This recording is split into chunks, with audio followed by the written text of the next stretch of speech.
Claudir Nespolo, e ao presidente do PROINFES Federação, o meu amigo e colega Eduardo Rolim. E, finalmente, eu agradeço a todos os colegas que aprovaram a nossa gestão, apoiando, fazendo campanha e votando na Chapa 1. A todos, meu muito obrigado.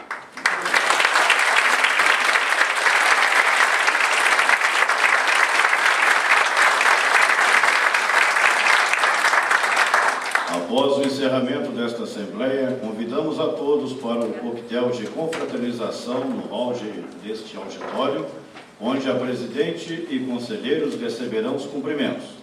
Convidamos a todos para a execução do hino rio-grandense.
Declaro encerrada esta Assembleia Geral Ordinária.